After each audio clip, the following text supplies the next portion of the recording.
옛날 옛적에 어느 작은 마을에 범실론을 신봉하는 스피노자라는 이름의 철학자가 살고 있었습니다.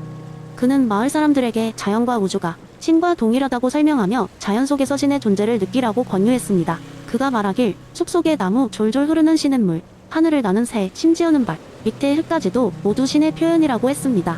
하지만 마을 사람들은 이런 그의 생각을 좀처럼 이해하지 못했습니다. 어느 날 마을에는 신비한 전설을 가진 거대한 나무가 있었습니다. 그 나무는 마치 하늘을 찌를 듯한 높이를 자랑하며 그 어느 계절에도 푸른 잎을 유지하는 것으로 유명했습니다. 사람들은 그 나무를 신성시하며 나무 아래에서 기도를 올리면 소원이 이루어진다는 이야기가 전해졌습니다. 이에 스피노자는 사람들에게 그 나무에 얽힌 이야기를 철학적으로 해석해 보기로 했습니다. 여러분, 이 나무가 왜 이렇게 특별하다고 생각하십니까? 스피노자가 사람들에게 물었습니다. 신께서 이 나무를 선택한 것이지요? 그래서 늘 푸르른 것이고요. 마을의 한 할머니가 대답했습니다. 정말 신께서 이 나무에만 축복을 내리셨다고 생각하십니까? 스피노자는 미소 지으며 다시 물었습니다. 만약 이 나무가 특별하다면 그것은 나무 스스로가 가진 힘 때문일 것입니다. 이 나무는 대지의 영양분과 햇빛을 받아들여 특별한 성장을 이룬 것입니다. 그리고 이것은 나무뿐 아니라 모든 생명체가 가진 잠재력입니다. 마을의 아이들이 스피노자의 말을 듣고 호기심에 쌓여 물었습니다. 그럼 스피노자 아저씨, 우리도 나무처럼 특별해질 수 있나요? 스피노자는 조용히 고개를 끄덕이며 대답했습니다.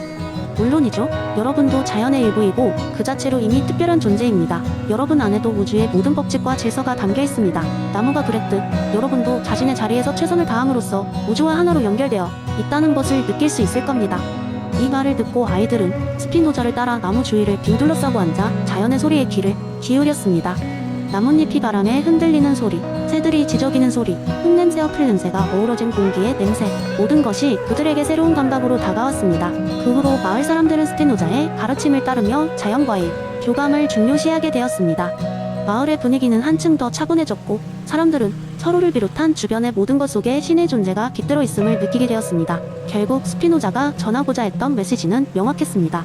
특별한 것은 멀리 있지 않으며 우리와 함께 숨쉬고 있는 모든 것이 곧 특별함이라는 사실 말입니다. 범실론의 이론을 바탕으로 한 그의 지혜로운 말은 시간과 공간을 초월한 진리로 남아 사람들에게 깊은 깨달음을 안겨주었습니다.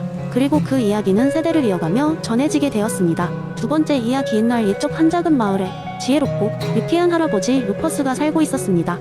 그는 언제나 마을 사람들에게 흥미로운 이야기를 들려주곤 했습니다. 어느 맑은 가을날 오후 마을 광장에서 해가 부드럽게 내리쬐는 가운데 사람들은 할아버지 루퍼스의 새로운 이야기를 듣고자 모였습니다.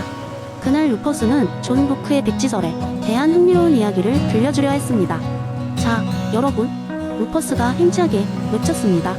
오늘은 아주 신비한 여행을 함께 떠나볼까 합니다. 준비됐나요? 아이들이 기대의 눈빛을 보냈고 어른들도 호기심 어린 표정으로 고개를 끄덕였습니다. 좋습니다. 우리는 이 이야기 속에서 한 명의 마법사를 만날 겁니다. 그의 이름은 알버트이고 그는 아주 특별한 힘을 가지고 있어요. 바로 사람들의 머리를 실제로 백지로 만드는 능력이었죠. 모두가 웃음을 터뜨렸지만 루퍼스는 그 어느 때보다 진지한 표정으로 이야기를 이어갔습니다. 하지만 알버트는 그 힘을 남용하지 않았습니다.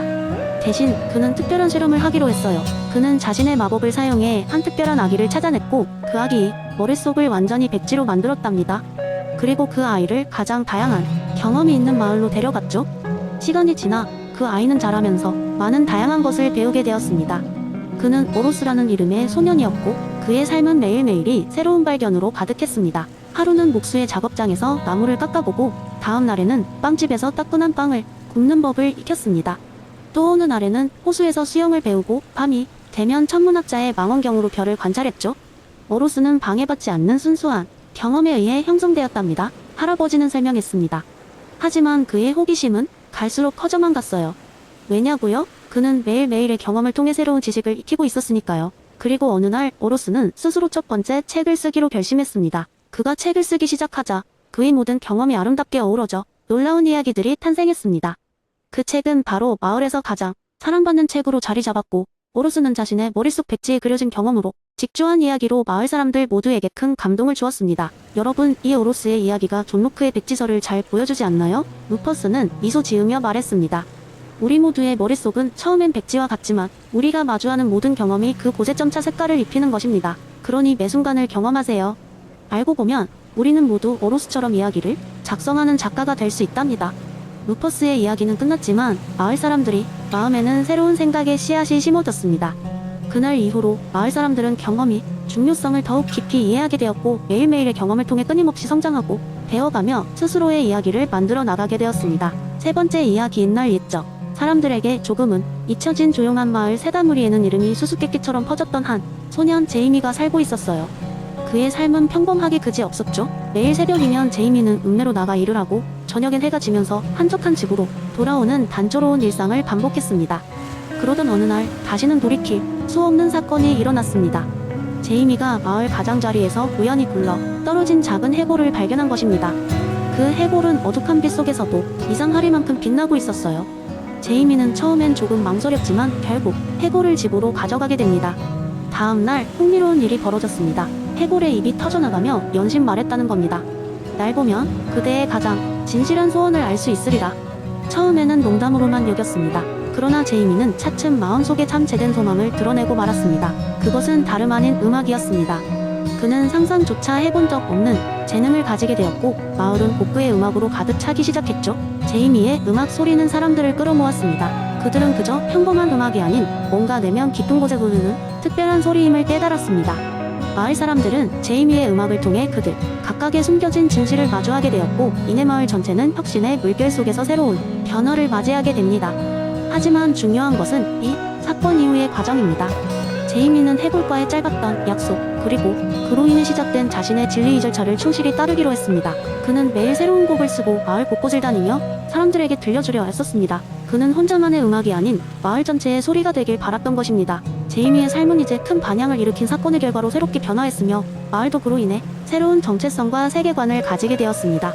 사람들은 더 이상 무기력한 일상에 얽매이지 않고 각자의 진실을 찾기 위한 여정에 나섰지요. 이런 변화는 제이미와 마을 사람들에게 무한한 가능성을 제공하였고 이전에 그 누구도 상상할 수 없었던 새로운 삶의 길이 열리게 됩니다. 이 이야기는 알랭 바디우의 사건 개념을 조금 특별한 방식으로 표현한 것입니다. 사건은 언제 어디서나 그리고 누구에게나 찾아올 수 있습니다. 중요한 것은 사건을 맞이한 후 우리의 반응과 그로 인한 새로운 진리의 추구라고 할 수 있겠습니다. 제이미와 마을 사람들처럼 우리는 모두 저마다의 해골을 만나게 될 것이고 이는 축복이자 새로운 시작이 될 것입니다. 네 번째 이야기 옛날 옛적 높은 산 너머 작은 마을에는 아주 특별한 도서관이 있었다. 그곳에는 전세계 모든 철학적 논문과 이론이 보관되어 있었다고 전해진다. 이 도서관의 관리인은 바로 할머니 마르셀라였다. 마르셀라는 지혜롭고 명철한 여인이었지만 그녀에게는 한 가지 특별한 취미가 있었다. 그것은 바로 매주 마을 사람들을 모아 철학적 이야기와 토론을 나누는 것이었다. 어느 날 마르셀라는 내부주의와 외부주의에 대한 이야기를 나누기 위해 마을 회관에 사람들을 초대했다. 많은 이들이 도서관 관리인의 지혜를 듣기 위해 모였고 그 중에는 철학에 전혀 관심 없던 소피라는 소녀도 있었다. 소피는 그저 친구가 맛있는 쿠키를 제공한다고 해서 온 것이었지만 머지않아 이야기에 매료되기 시작했다. 마르셀라는 이야기하기를 내부주의에 따르면 우리 모두는 자신의 믿음이 정당한 이유에 직접 접근할 수 있어야 한다고 한다.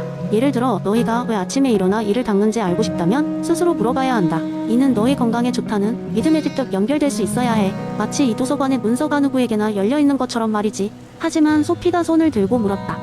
그렇다면 외부주의는 뭐예요? 아, 훌륭한 질문이야, 소피. 마르셀라는 미소 지으며 설명을 이어갔다. 외부주의는 정당화가 우리 밖에 있을 수 있다고 해. 어떤 믿음이나 행동이 정당화될 수 있는 이유는 우리가 몰라도 외부적인 요인에서 나올 수 있다는 거지. 마치 보이지 않는 큰 도서관이 수호자가 있다는 이야기처럼 이때 토마스라는 마을 어르신이 손을 들고 말했다. 그래서 우리는 어떤 입장을 취해야 한단 말인가? 마르셀라는 대답했다.